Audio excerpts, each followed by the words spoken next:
ये आकाशवाणी है। अब आप लवली निगम से समाचार सुनिए।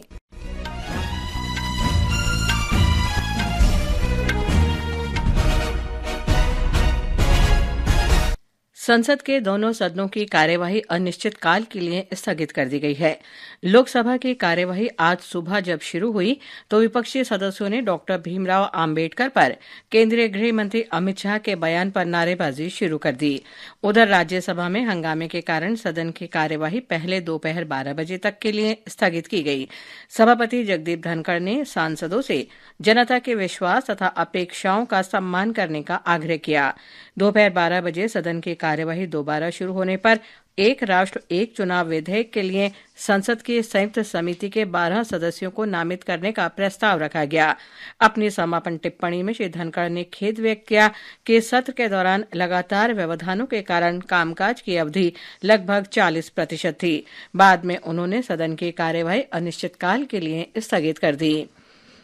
राष्ट्रीय जनतांत्रिक गठबंधन सांसदों ने भाजपा के 2 सांसदों के कल घायल होने की घटना को लेकर आज संसद भवन परिसर में विरोध प्रदर्शन किया।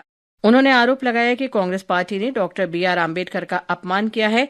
भाजपा सांसद अनुराग सिंह ठाकुर ने कहा कि राहुल गांधी का कल का व्यवहार दुर्भाग्यपूर्ण है।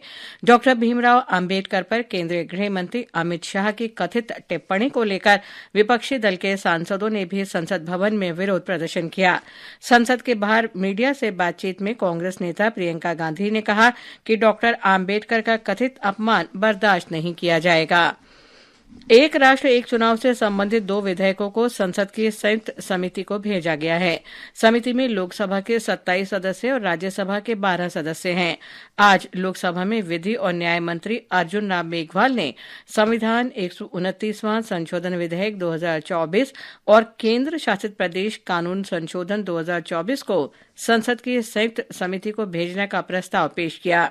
यह समिति संसद के अगले सत्र के अंतिम सप्ताह के पहले दिन तक अपनी रिपोर्ट सदन को सौंप देगी। संसद के शीतकालीन सत्र के दौरान लोकसभा में सदस्यों की उपस्थिति 54% से अधिक रही, जबकि राज्यसभा में 40% उपस्थिति दर्ज की गई। संसद सत्र के आखिरी दिन संसदीय कार्य मंत्री किरेन रिजिजू ने बताया कि लोकसभा की कुल 20 और राज्यसभा की 19 बैठकें हुईं।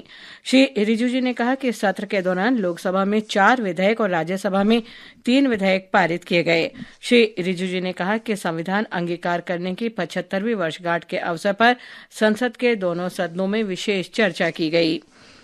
प्रधानमंत्री नरेंद्र मोदी कुवैत के अमीर शेख मेशाल अल अहमद अल जाबिर से अल सबा के निमंत्रण पर कल 2 दिन की यात्रा पर कुवैत जाएंगे। इस दौरान वे कुवैत के नेतृत्व के साथ विचार विमर्श करेंगे। प्रधानमंत्री कुवैत में भारतीय समुदाय के साथ भी बातचीत करेंगे।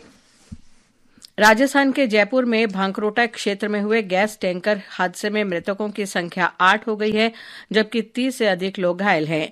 यह हादसा सवेरे करीब 6 बजे अजमेर हाईवे पर रिंग रोड के पास गैस से भरे 2 टैंकरों की टक्कर से हुआ, जिसके बाद आग लग गई। हादसे में घायल लोगों को जयपुर के एसएमएस अस्पताल में इलाज किया जा रहा है। मुख्यमंत्री भजनलाल शर्मा ने घटनास्थल पर पहुंचकर हादसे की पूरी जानकारी ली। घायलों के परिजनों की सहायता के लिए अस्पताल प्रशासन तथा जयपुर पुलिस की ओर से हेल्पलाइन नंबर जारी किए गए हैं। घटना की जांच के लिए उच्च स्तरीय समिति गठित की गई है। इस बीच प्रधानमंत्री नरेंद्र मोदी ने राजस्थान के मुख्यमंत्री भजनलाल शर्मा से बात की और जयपुर में आग लगने की घटना के बारे में जानकारी ली। उन्होंने केंद्र सरकार की ओर से हर संभव सहायता देने का आश्वासन दिया है। हरियाणा के पूर्व मुख्यमंत्री और इंडियन नेशनल लोकदल के वरिष्ठ नेता ओम प्रकाश चौटाला का आज दोपहर गुरुग्राम के मेदांता अस्पताल में निधन हो गया। वे 89 वर्ष के थे। हरियाणा के पूर्व मुख्यमंत्री ओम प्रकाश चौटाला 5 बार हरियाणा के मुख्यमंत्री रहे। प्रधानमंत्री नरेंद्र मोदी ने हरियाणा के पूर्व मुख्यमंत्री ओम प्रकाश चौटाला के निधन पर शोक व्यक्त किया है।